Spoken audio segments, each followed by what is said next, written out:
ବାପା ହଁ ଆଜ୍ଞା, ଯେତେବେଳେ ଆମେ 5 ବର୍ଷର ହେଇଥାଉ, 4-5 ବର୍ଷର, ବାପାଙ୍କ ହାତ ଧରି ଚାଲିବା ଶିଖୁଥାଉ, ବାପା ଆମକୁ ସବୁ ଜିନିଷ ଶିଖାଉଥାନ୍ତି, ସେତେବେଳେ ଲାଗେ କି ବାପା ଦୁନିଆର ସବୁଠୁ ବଡ଼ ପାୱାରଫୁଲ୍ ମଣିଷ।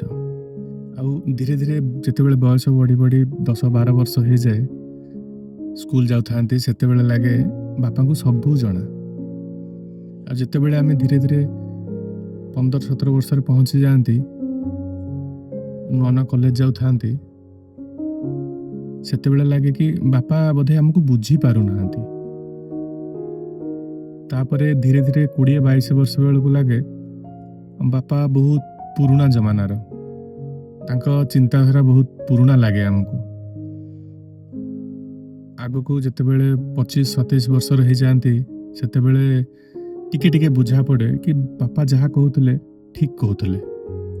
ତାପରେ ଯେତେବେଳେ ମ୍ୟାରେଜ୍ ଏଜ୍ ହେଇଯାଏ, ବାହାଘର ହେଇଯାଆନ୍ତି 30-32 ବର୍ଷ ବେଳକୁ ଲାଗେ କି ବାପା ଯେତିକି ସହିଛନ୍ତି ଆମମାନେ ସେତିକି ଭାବି ବି ପାରିବାନି। ଧୀରେ ଧୀରେ 40-42 ବର୍ଷ ବେଳକୁ ହେଲା ବେଳକୁ ଲାଗେ କି ବାପାଙ୍କ ପରି ହେବାଟା ସହଜ ନୁହେଁ।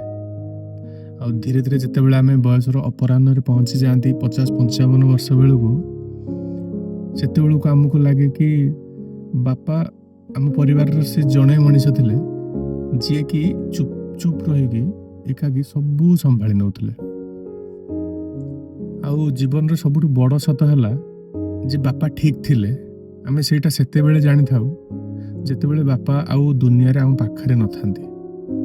ତ ମୋର କହିବା କଥା ହେଲା, ଯଦି ଆଜି ଆପଣଙ୍କ ପାଖରେ ଆଜି ଆପଣଙ୍କର ବାପା ଅଛନ୍ତି, ତେବେ ଆପଣ ବହୁତ ଭାଗ୍ୟବାନ। ଆଜି ହିଁ ଯାଆନ୍ତୁ, ଏବେ ଯାଆନ୍ତୁ ବାପାଙ୍କ ପାଖକୁ, କୁଣ୍ଢେଇବେ, ଯୋଉଠି ସେ ଜାବୁଡ଼ିକି ଧରିବେ, ଆଉ ଥରୁଟେ କହିଦେବେ କି ବାପା ମୁଁ ତୁମକୁ ବହୁତ ଭଲ ପାଏ। କିଏ ଜାଣେ ଏ ସୁଯୋଗ ଆଗକୁ ମିଳିବ କି ନାହିଁ। ବୁଝିପାରିଲେ ତ? ଆଉ ହଁ, ଯେଉଁମାନଙ୍କର ବାପା ଆଜି ତାଙ୍କ ପାଖରେ ନାହାନ୍ତି, ସେମାନେ କମେଣ୍ଟ ବକ୍ସରେ ବାପା ମିସ୍ ୟୁ ବୋଲି ଲେଖିଦିଅନ୍ତୁ। ରହିଲି, ଜୟ ଶ୍ରୀ ଜଗନ୍ନାଥ।